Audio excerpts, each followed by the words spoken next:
बच्चों, class 12 mathematics में आजकल हम लोग चैप्टर 5 कंटिन्यूटी एंड डिफरेंशियबिलिटी पढ़ रहे हैं, जिसमें पिछले वीडियो में मैंने एक्सरसाइज 5.1 के अप टू क्वेश्चन नंबर 17 तक के क्वेश्चंस का सलूशन कराया था। तो चलिए स्टार्ट करते हैं इस वीडियो के लिए क्वेश्चन नंबर 18 से। क्वेश्चन देखते हैं और उसका सलूशन। ठीक है, तो क्वेश्चन नंबर 18 है, for what value of lambda is the function defined bye fx is equal to lambda x square minus 2x if x is less than equal to 0 and 4x plus 1 if x is greater than 0. Condition है and is continuous at x is equal to 0, means function is continuous at x is equal to 0, then find the value of lambda. And what about continuity at x is equal to 1? x is equal to 1 पर continuity show करना है और यहाँ से इस point पर हमें lambda की वैल्यू फाइंड करनी है। ठीक है ना, तो शुरुआत करते हैं। सबसे पहले 0 पॉइंट पर हम कंटिन्यूटी चेक करेंगे। तो यहां से सॉल्यूशन शुरू कीजिए क्वेश्चन नंबर 18 के। हम सबसे पहले लेकर चलेंगे x is equal to 0 point के लिए। ठीक है, at x is equal to 0 के लिए, x इज इक्वल टू 0 के लिए सबसे पहले लेफ्ट हैंड लिमिट देखिए।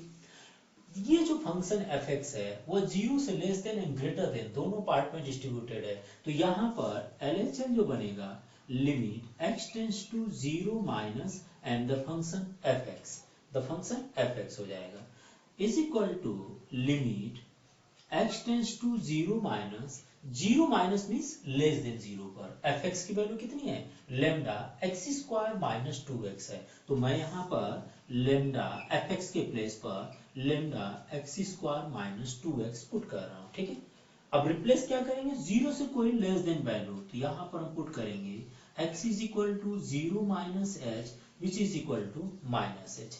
x के प्लेस पर माइनस एच पुट कर रहे हैं, तो ये आ जाएगा limit h tends to 0 lambda x के प्लेस पर माइनस एच रखेंगे तो माइनस एच का whole square and minus 2 x is equal to minus h है तो minus h and this one.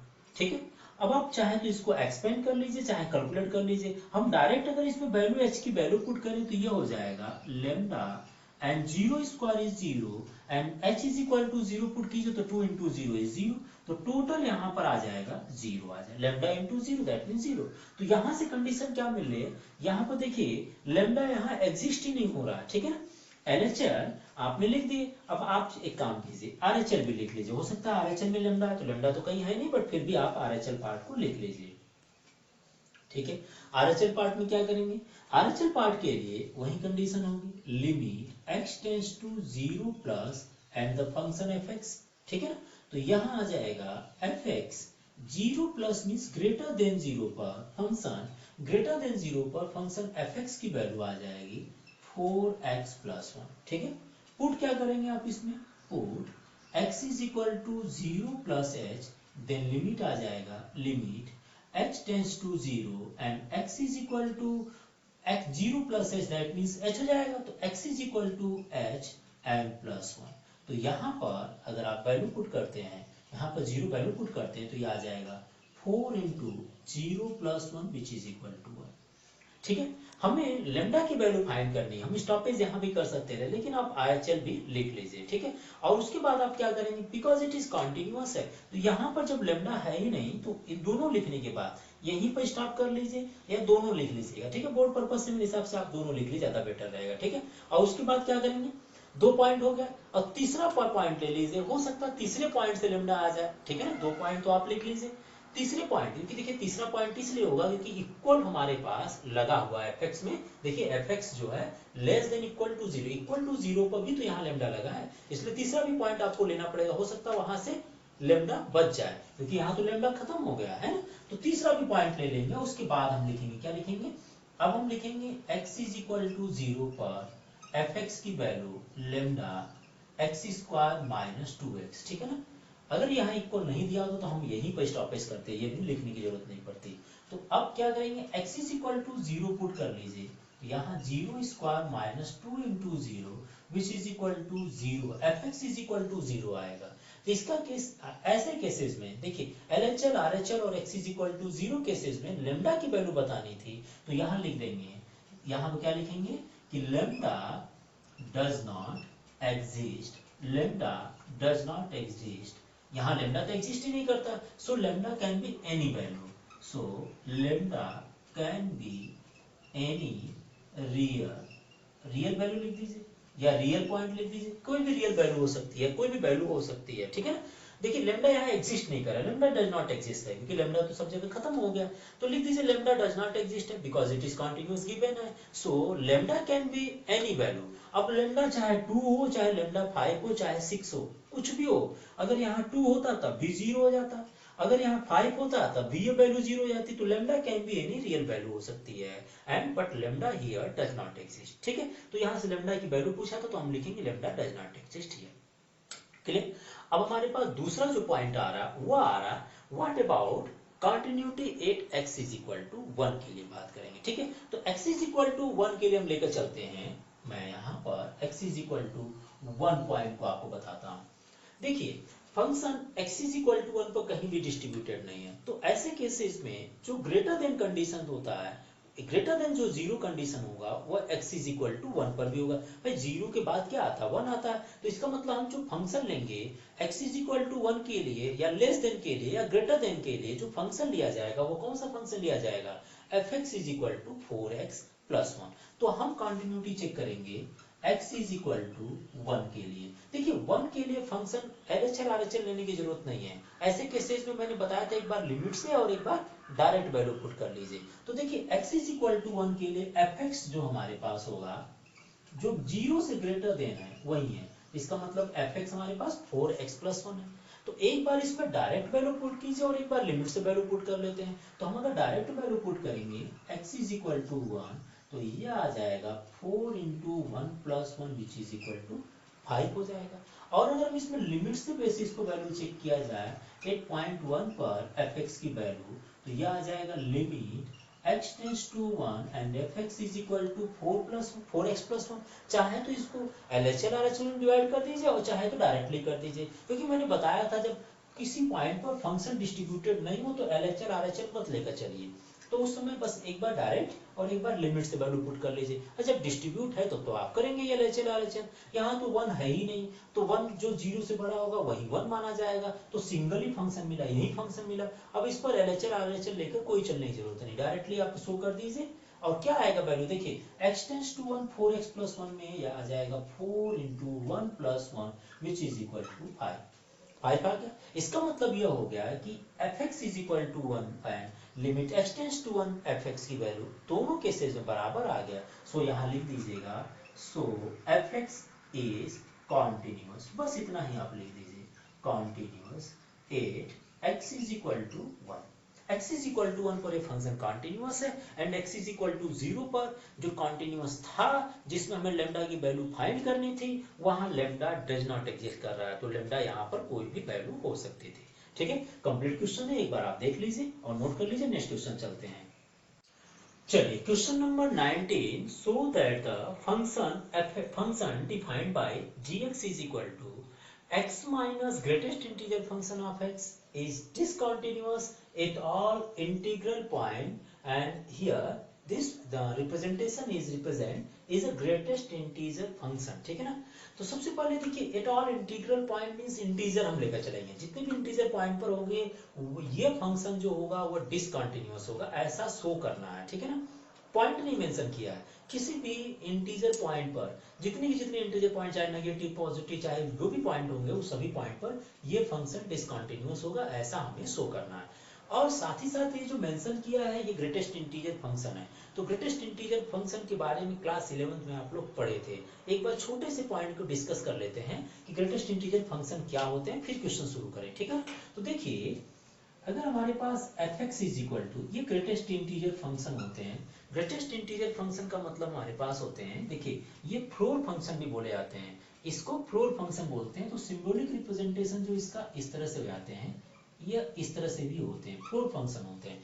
Greatest में होता क्या, सिंपल तरीका देखा जाए तो अगर हम ग्रेटेस्ट इंटीजर मान लीजिए x हमारे पास कोई फंक्शन है और x के प्लेस पर हम कोई वैल्यू पुट कर रहे हैं, जैसे 1.0 या 1.2 पुट कर रहे हैं, ग्रेटेस्ट इंटीजर में 1.2 की वैल्यू 1 हो जाएगी, मतलब बढ़ती नहीं घट जाती है। किसी भी दो इंटीजर या दो नंबर के बिटवीन में जो डेसिमल पॉइंट है दो नंबर के बिटवीन, मतलब जैसे देखिए 0 1 और 2 ले लिए, 0 1 के बीच में कोई भी नंबर ले लीजिए, जैसे 0 1 के बीच में मैंने ले लिया 0.9 ले लिया, है ना 0.9 इसके बीच में, तो 0.9 0 और 1 के बिटवीन है, तो 0 और 1 में जो छोटा होगा, छोटा कौन सा 0, तो 0.9 की वैल्यू 0 हो जाएगी। ग्रेटेस्ट इंटीजर करता घट जाते हैं, बढ़ना नहीं है। अब जैसे बात करें 1.2 की वैल्यू या 1.25, तो 1.25 जो होगा 1 और 2 के बिटवीन होगा, तो 1 और 2 में कौन सा छोटा है, 1 है, तो इसका मतलब इसकी वैल्यू कितनी हो जाएगी, 1 हो जाएगी।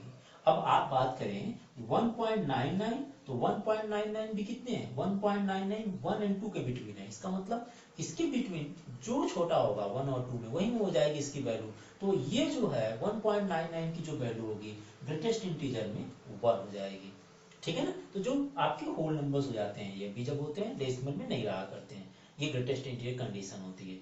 नेगेटिव पार्ट में अगर बात करें जैसे -1 है, अब मैं बात करूं कि हमारे पास है -0.5 की बात करूं, तो -0.5 की बात करें तो 0.5 0 और -1 के बिटवीन है ना, 0.5 तो 0 और -1 के बिटवीन है, तो 0 और -1 में कौन छोटा है, -1 छोटा है, 0 और -1 में -1 छोटा होगा बिकॉज नेगेटिव है, तो इसकी वैल्यू कितनी हो जाएगी, -1 हो जाएगी। अगर ये मान लीजिए -2 के बिटवीन होता, जैसे -1.25 होता, तो -1.25 की वैल्यू -1 एंड -2 के बिटवीन है, इन दोनों में जो छोटा होगा, छोटा कौन सा है, -2, तो इसकी वैल्यू कितनी हो जाएगी, -2। यही कंडीशन होती है ग्रेटेस्ट इंटीजर की।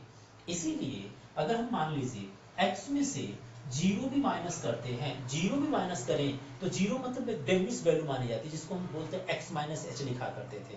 तो किसी भी नंबर में से कुछ माइनस भी करेंगे, अगर मान लीजिए यह x है और अगला हमारे पास x प्लस 1 है और दूसरा इससे पहले हमारे पास x माइनस 1 है, तो x में से कुछ भी माइनस होगा वो उसके पहले वाला नंबर हो जाएगा, मतलब x में से जीरो भी माइनस करेंगे तो इसको हम x माइनस 1 लिखते हैं। लेकिन अगर x में हम जीरो प्लस करेंगे तो वैल्यू बढ़ेगी नहीं, उतनी जरूर रह जाएगी। क्या होगा, x में अगर हम जीरो प्लस करते हैं तो बढ़ती नहीं है, क्योंकि देखिए हमने बताया थे आपको कि 1 पॉइंट अगर हमने ले लिए थे, इनके बिटवीन लिए थे या 1 और 2 के बिटवीन लिए थे, तो घटकर 1 हो गई थी, बढ़ी नहीं कि 2 के ऊपर चली गई। तो इसीलिए माइनस करने पर वैल्यू उसके पहले वाली हो जाती है और प्लस करने पर वैल्यू वही के वही रह जाती है। यही ग्रेटेस्ट इंटीजर की प्रॉपर्टीज होती है, ठीक है।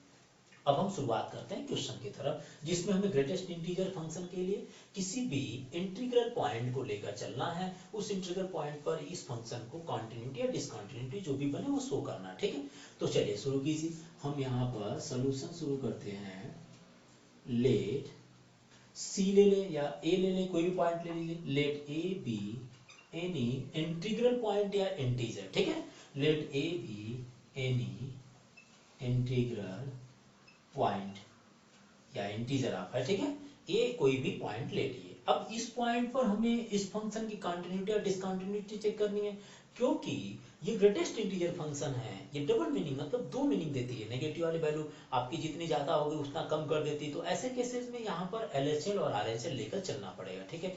Greatest integer, smallest integer, modulus function, ऐसे फंक्शन के लिए चाहे वो सिंगल फंक्शन दिया हो, इस तरह से डिस्ट्रीब्यूटेड नहीं हो, तब भी हमें उसमें एलएचएल आरएचएल लेकर चलना होता है, ठीक है। तो शुरुआत करते हैं लेफ्ट हैंड लिमिट की।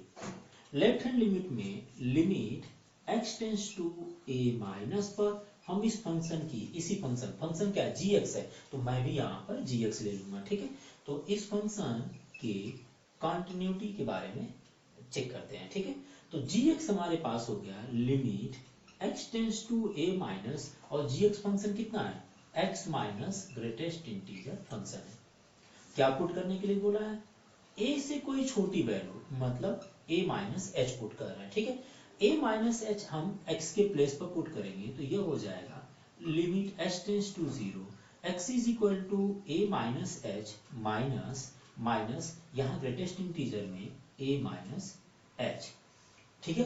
अब हम h is equal to 0 put कीजिए तो देखिए ये हो जाएगा a माइनस 0 एंड माइनस यहाँ देखिए हो जाएगा a माइनस 0, ये ग्रेटेस्ट इंटीजर का सिंबल है। तो यहाँ से क्या मिलेगा, a माइनस, a में से कुछ भी माइनस करेंगे, a जो होगा, a पॉइंट मैंने भी बताया था a और a माइनस 1, तो a में से जब भी कुछ माइनस करेंगे वो उसके पहले वाला वैल्यू होगा, इसका मतलब a में से 0 भी माइनस करेंगे तो उसको क्या मानेंगे, a माइनस 1 हो जाएगा, इसके पहले वाली वैल्यू। तो यहाँ पर देखिए ये डिमिनिश वैल्यू है, h क्या है, टेंस टू जीरो की बात करता है, जो टेंस टू जीरो की बात करेगा तो एग्जैक्ट पॉइंट नहीं बोला जाता है, ठीक है ना। तो इसीलिए a माइनस जीरो को हम लिखेंगे a minus one, greatest integer के अकॉर्डिंग। इसको सॉल्व कर लीजिए तो ये बचेगा a minus a n plus one, minus a two plus one cancel कर दीजिए तो ये वैल्यू कितनी आ जाएगी, वन आ जाएगी। ठीक है, यहाँ ध्यान दीजिए, कंफ्यूज मत होइएगा, जब भी माइनस करेंगे ग्रेटेस्ट इंटीजर में वो उसके पहले वाली वैल्यू प्लस करेंगे तो वहीं की वैल्यू हो जाएगी, जैसे a प्लस जीरो पर एक जाता है। ठीक है, तो शुरुआत करते हैं अब इसका RHL part, right hand limit. Right hand limit में limit x tends to a plus पर फंक्शन gx फंक्शन हम लेकर चल रहे हैं। ठीक है, a प्लस पर gx फंक्शन के बारे में बात कर रहे हैं, तो यहाँ हो जाएगा a plus and function gx is equal to x minus greatest integer function x। ठीक है, पुट क्या करेंगे हम यहाँ पर, पुट करेंगे x is equal to a plus h put कर रहे हैं, तो a प्लस h पुट करेंगे तो लिमिट भी रिप्लेस हो जाएगी, कितना होगा h टेंस टू जीरो, और x के प्लेस पर a प्लस h रख दीजिए, यहाँ हमने रख दिए minus greatest integer function a plus h, h is equal to zero put कर देते हैं, कितना आ जाएगा a plus zero minus a plus zero. मैंने बताया था इंक्रीज नहीं करेगा डिक्रीज जरूर कर जाएगा, तो ये हो जाएगा a minus a plus zero, that means a and greatest integer में वैल्यू उतनी हो जाती है, इंक्रीज नहीं करती है, डिक्रीज जरूर कर जाती है, तो a माइनस a कितना हो गया, जीरो हो गया। तो दो ही पॉइंट से देखा जाए तो LHL एंड RHL को अगर ध्यान से देखें तो LHL not equal to RHL है, तो हमें तीसरे पॉइंट को लेकर चलने की जरूरत नहीं है। ठीक है, तो यहाँ पर हो जाएगा, तो यहाँ लिख सकते हैं LHL right hand limit not equal to, हाँ sorry, LHL left hand limit not equal to right hand limit, so gx is discontinuous. ठीक है ना, सो gx इज डिसकंटिन्यूअस या is not continuous, discontinuous it all integral all integer या all integers it all integers। ठीक है ना, सभी points की बात कर रहे हैं। तो ये हमारा हो गया क्वेश्चन नंबर 19, ध्यान से देख लीजिए, कहीं कंफ्यूजन की जरूरत नहीं है, अगर कहीं भी प्रॉब्लम आती है तो कमेंट बॉक्स में लिखिए। ठीक है, क्वेश्चन नंबर 19 नोट कर लीजिए एक बार। Question number 20 is the function defined by fx is equal to x square minus sin x plus 5 continuous x is equal to pi। हमें इस फंक्शन की कंटिन्यूटी चेक करनी है x is equal two point पर, because ये function distributed नहीं है। ठीक है ना, तो डायरेक्टली आप वही करिए, limit x tends to fx is equal to fx is equal to a। ठीक है, समटाइम्स क्वेश्चंस जैसे 4 मार्क्स में दे देते हैं तो हम उस तरह से भी कर सकते हैं, और दूसरे तरीके यह होता है कि अगर x टेंड्स टू a लेकर चलते हैं तो वह a को हम a प्लस h भी मान सकते हैं। कैसे, मैं एक बार लिख देता हूँ, वो भी तरीका आप अप्लाई कर लीजिए सारे ट्रिग्नोमेट्री के लिए। तीसरा तरीका यह होता है कि बिकॉज कंडीशंस होती है कि if two or more than two function are continuous then their addition और subtraction will be also continuous function, वहां पर भी ये प्रॉपर्टी लागू हो सकती है, उस बेसिस पर भी क्वेश्चन को कर सकते हैं। चलिए पहले शुरुआत करते हैं जो हम लोग पढ़ते आ रहे हैं, सॉल्यूशन ऑफ दिस क्वेश्चन। क्या लिखेंगे, सबसे पहले हम लिखेंगे x इज इक्वल टू पाई के लिए हमारे पास फंक्शन है x square minus sine x plus 5। हम डायरेक्ट वैल्यू पुट करेंगे x इज इक्वल टू पाई इस फंक्शन में, और वैल्यू को नोट कर लेंगे कितना आ रहा है। x के प्लेस पर पाई पुट कर दिए, minus sine pi and plus 5। Calculate कर लीजिए, है ना, पाई की वैल्यू आप जानते हैं, नहीं तो फिर आप इतना भी छोड़ना चाहें छोड़ सकते हैं। Pi is equal to 180 degree, 180 degree is equivalent to 0 and sine 0 is 0, तो आप इसको लिखना चाहें तो लिख दीजिए पाई स्क्वायर प्लस 5। हमें इक्वलिटी दिखानी है तो चाहे तो हम इतने पे भी छोड़कर चल सकते थे। ठीक है, ओके, पाई स्क्वायर प्लस 5 हो गया। अब हम लेकर चलेंगे इसी फंक्शन को लिमिट बेसिस पर, LHL RHL न लेकर हम बस लेफ्ट हैंड लिमिट लेकर इसको अगर शो कर देते हैं, लेफ्ट हैंड लिमिट लेकर भी इस फंक्शन को शो कर दें, तब भी आपकी कंडीशन बराबर मानी जाएगी, और बराबर आती है। तो कैसे शो करते हैं जरा उसको देखिएगा।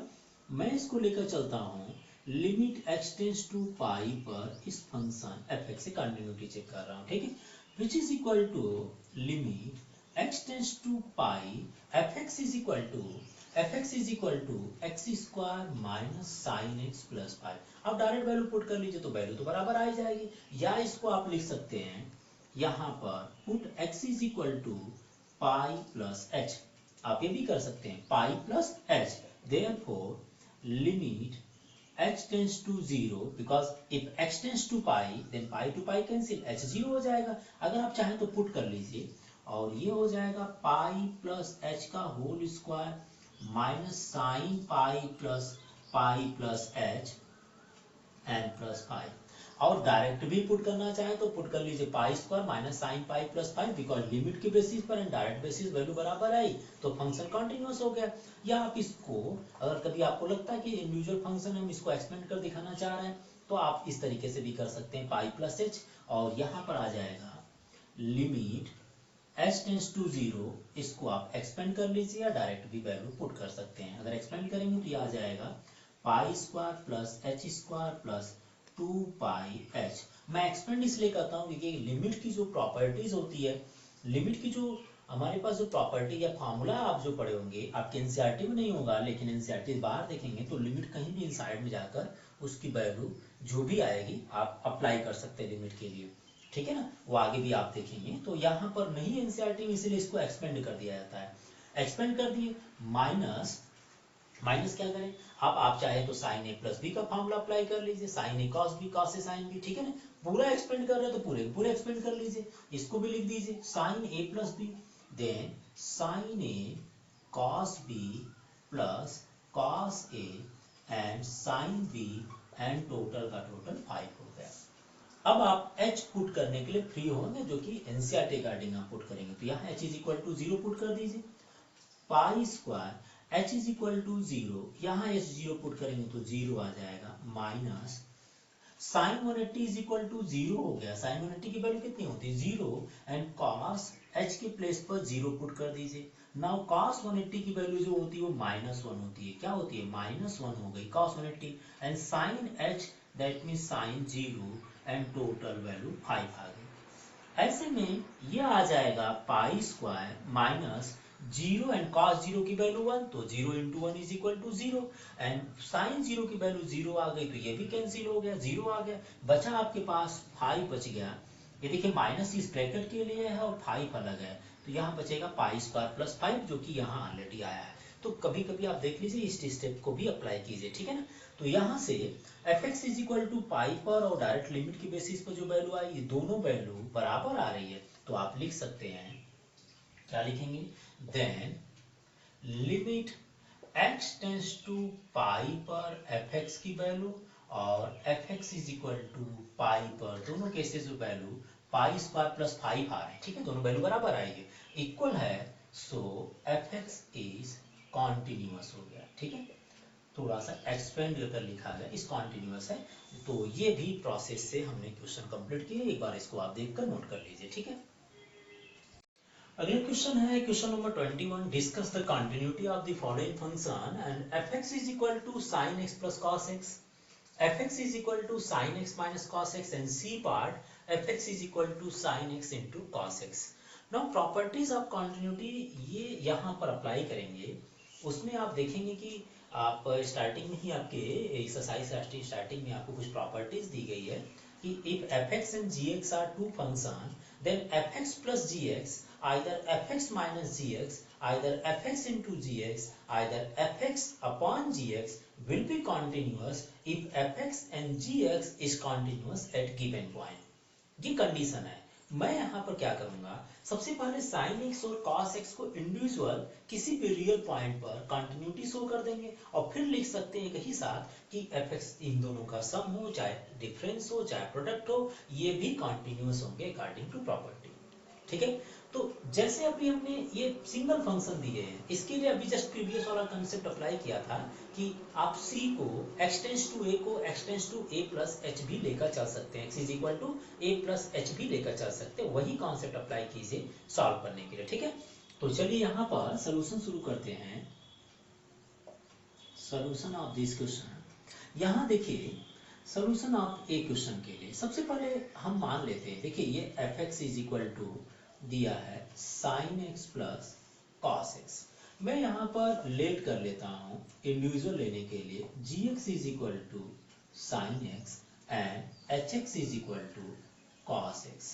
हमने इसको लेट कर लिए, हमने gx is equal to sin x g x is equal to sine x, h x is equal to cos x है। अब हम इसको सबसे पहले इंडिविजुअल कॉन्टिन्यूअस शो करेंगे, देन द प्रॉपर्टी रिगार्डिंग इसका सम, एडिशन एंड मल्टीप्लिकेशन, इसका सम, subtraction and multiplication, तीनों को हम एक साथ बोल सकते हैं। तो सबसे पहले इसको कॉन्टिन्यूटी शो करने के लिए किसी पॉइंट को सपोज कर लीजिए, ठीक है। जब भी पॉइंट लिया करिए वो रियल नंबर्स वाला पॉइंट लिया करिए। तो लेट सी बी, या कोई भी पॉइंट मान लीजिए, एनी रियल पॉइंट या रियल नंबर, ठीक है ना। एक हमने रियल नंबर, क्योंकि रियल नंबर सबसे बड़ा नंबर होता है, तो आप होल नंबर, इंटीजर और ये सब मत मानिए, आप रियल पॉइंट को मानिए, ठीक है। तो let c be any real point. अब इसी पॉइंट पर इसकी पहले कंटिन्यूटी चेक करते हैं, बाद में इसकी चेक करेंगे, ठीक है। तो सबसे पहले 8x इज इक्वल टू सी पर gx फंक्शन को जो हमने सपोज किए हैं, इसकी कंटिन्यूटी चेक कर रहे हैं। और gx इज इक्वल टू कितना है, साइन x है। इसमें आप x is equal to c put कर लीजिए, तो यह आ जाएगा sine c। x is equal to c put करने पर साइन c आ जाएगा। और इसकी वैल्यू लिमिट रिगार्डिंग निकालिए। लिमिट रिगार्डिंग क्या होगा, limit x tends to c value of function gx है, gx फंक्शन के लिए। तो limit x tends to c and gx is equal to sine x है, ठीक है ना। अब डायरेक्ट वैल्यू नहीं पुट करते, इसमें हम क्या रिप्लेस कर रहे हैं, let x is equal to मैं c प्लस एच पुट कर रहा हूं, ठीक है। तो यहां पर पुट करेंगे x is equal to c plus h. जब x c प्लस एच जाएगा तो if x tends to c, मतलब x के प्लेस पर c रख दीजिए, तो c to c cancel, h क्या होगा, h क्या होगा, जीरो हो जाएगा। तो लिमिट कितना होगा, limit h tends to zero and sine of x is equal to c plus h. अभी भी डायरेक्ट वैल्यू मत पूछिए, टोटली एक्सपेंड करके वैल्यू कंप्लीट कीजिए इसको, ठीक है। टोटल एक्सपेंड कर दीजिए, क्या लिखेंगे इसको, limit h tends to zero and sine c plus h, मतलब साइन a प्लस b यहाँ अप्लाई कीजिए। इसको लिख दीजिए sine a and cos b, क्योंकि cos b है ना, plus cos c and cos b and sin a, है ना। sin a cos b plus cos a sin b हो जाता है, तो ये sin h हो गया। h इज इक्वल टू आप जीरो पुट कर सकते हैं, क्योंकि यहाँ पर तो एक्सपेंशन है, यहाँ फार्मूला अप्लाई किया सकता है, इसलिए फार्मूला अप्लाई किया गया और उसके बाद वैल्यू पुट करेंगे, ठीक है। अब बहुत कुछ शॉर्टकट नहीं लेकर चलेंगे हम, क्योंकि हमें पता है कि ये वैल्यू तो नहीं आएगी, हमें ये भी पता है कि ट्रिग्नोमेट्री फंक्शन कॉन्टिन्यूअस है, लेकिन इतना शॉर्टकट हमें नहीं लिखना है। तो स्टेप्स को आप देख लीजिए कैसे आपको लिखना है, ठीक है। Sine c and h is equal to zero होने पर ये हो जाएगा cos zero plus cos c and sine h is equal to zero. देखिए यहाँ हो जाएगा sine c and cos zero की value 1 plus cos c and sine zero is zero. तो ये टोटल जो वैल्यू आ जाएगी ये साइन c आ जाएगी, क्या आ जाएगी, sine c। And gx x is equal to c पर भी साइन आया, डायरेक्टली भी लिमिट के बेसिस पर वैल्यू c आई, तो साइन c आई, तो इसमें लिख सकते हैं limit x tends to c gx is equal to c, so gx is equal to sine x is continuous हो गया, इज कॉन्टिन्यूअस, ठीक है। ये कॉन्टिन्यूअस हो गया। अब हम लेकर चलेंगे hx के लिए, सेम प्रोसेस से कंटिन्यूटी इसकी शो करेंगे, ठीक है। hx पार्ट के लिए आप चलिए आप, तो देखिए hx is equal to cos x है, हम पॉइंट यही मान लेंगे, c पॉइंट पर भी इसी कंटिन्यूटी चेक कर रहे हैं, ठीक है। तो एक बार x is equal to c पर x hx की वैल्यू निकालेंगे, ठीक है ना। तो ये कितना आ जाएगा, cos x is equal to c पुट कर दीजिए, दैट मींस ये cos c होगा, cos c is equal to मान लो cos c हो गया। अब लिमिट पर देखिए इसकी value, limit x tends to c hx and hx की वैल्यू कितनी होगी, limit x tends to c and hx is equal to cos x, hx is equal to कितना, cos x है। अब cos x है तो हम यहाँ पुट कर रहे हैं, क्योंकि पॉजिटिव केस में x इज इक्वल टू आप पॉजिटिव वैल्यू रिप्लेस कर सकते हैं। तो यहाँ x is equal to c plus h रख दिए, तो यहाँ पर हमने कितना लिए, c ले लिए थे, तो हमने c प्लस एच पुट कर दिए, तो लिमिट कितना आ जाएगी, limit h tends to zero and x is equal to c plus h. Limit में आप पहले इसको एक्सपेंड कर दीजिए, देन आफ्टर वैल्यू पुट कीजिए। वैसे तो आपको पता है कि cos c आएगा, लेकिन फिर भी आप इसको एक्सपेंड करेंगे। Limit h tends to zero cos a and cos b minus, plus में क्या होता है माइनस हो जाता है, तो minus sine c and sine sine से and sine a cos a cos b minus sine a and sine b. तो ये आ जाएगा h इज इक्वल टू 0 पर cos c and cos 0 minus sin c and h tends to 0। If h tends to 0 तो sin h is also 0, तो sin 0 हो जाता है। यहाँ पर हो जाएंगे cos c एंड cos 0 की वैल्यू 1 हो गई minus sin c and sin 0 is 0, तो वैल्यू कितनी आ गई cos c आ गई। यहाँ देखिए cos c आया और डायरेक्टली वैल्यू पुट करने पर भी cos c आया, तो यहाँ पर आप लिख सकते हैं so hx is equal to cos x is continuous. ठीक है ना, ये लिख दीजिए, क्या लिखेंगे is continuous at any real point पर hx भी कॉन्टिन्यूअस हो गया और gx भी कॉन्टिन्यूअस हो गया। अब क्या होगा, प्रॉपर्टी से रिगार्डिंग हम आते हैं। अब आपने ये कंप्लीट नोट कर लिए होंगे, तो मैं यहाँ पर ही लिख देता हूँ। यहाँ पर मैं लिख रहा हूँ कि आखिर में इसके बाद आप क्या लिखेंगे। ठीक है, तो चलिए मैं यहाँ रब कर दे रहा हूँ और ये टोटल लिख रहा हूँ फिर से। आपने आई थिंक नोट कर लिए होंगे, ये पार्ट दोनों रब कर दे रहा हूँ। ठीक है, ध्यान दीजिएगा, आपने नोट किए थे और ये दोनों आपका रब हो गया। अब आप चलिए, अब आपने देखिए क्या मान लिए थे, आपने सपोज किए थे fx is equal to gx और दूसरे को hx सपोज किए थे, यही सपोज किए थे। तो यहाँ पर देखिए hx और gx दोनों कॉन्टिन्यूअस हो गया, तो हम लिखेंगे क्या, लिखेंगे सिंस, ये लाइन मैंने आपको बताने के लिए लिया था, since gx and hx is continuous function is and continuous या is continuous function, ठीक है ना, gx and hx is continuous function, then their sum, कौन सा, their sum gx plus hx which is equal to fx is also continuous। ठीक है, is also continuous function। क्यों condition continuous function होगी, because if two function